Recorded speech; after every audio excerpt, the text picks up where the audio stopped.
I think consumer should, of course, be concerned because I think their choices are affected by the number of players in any industry, not just consumers, but also if we are talking at retail sector in the hypermarket, we can see strong control by certain companies that have control in many sectors.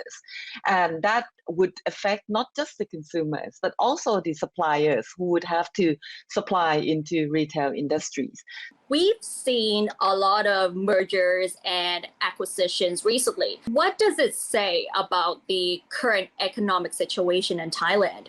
I think if you are looking at some of the major deals of acquisition that took place lately, you can say that it leads into the direction of the growth of the digital economy in Thailand. It also shows the strategy for business that Thai business are becoming more aggressive and using the acquisition strategy to grow rather than an organic growth, which might take longer.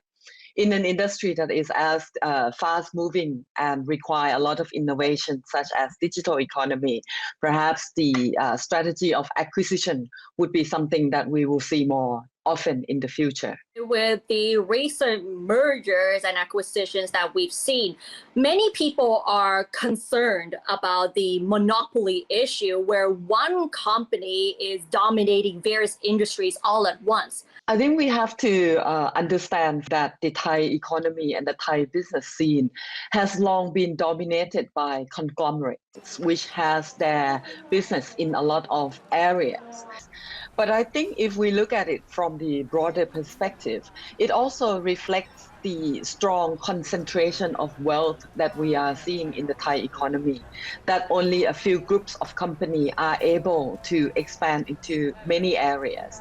And that might be a concerning issue for the Thai public and the Thai economy, that we are seeing even more area being concentrated. And this time we are seeing the digital economy also being more concentrated in only a few groups. Why is it the monopoly issue so difficult to deal with? Is it because of the economic structure that allows this to happen, or is it the authorities that are not doing enough to fix this problem?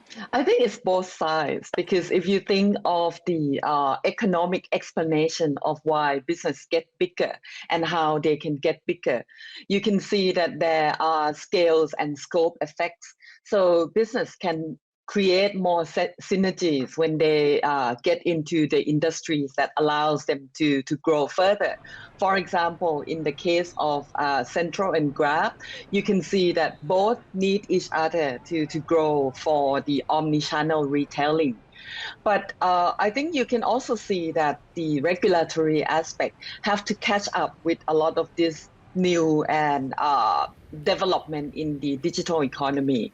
So I think the regulatory bodies in the Thai structure needs to also make sure that they create a level playing field that benefits newcomers as well as existing players. One last question. How would these mergers and acquisitions be beneficial or a threat for foreign investors who are interested in investing in Thailand? I think it can provide both opportunities and threat. But if the situation in Thailand is seen as something that is very an anti-foreign investment, and if we are seen as favoring the national champions, I think that could be quite negative signals to foreign investors, that they see that it's not very easy to come into Thailand because of the strong preference for local champions.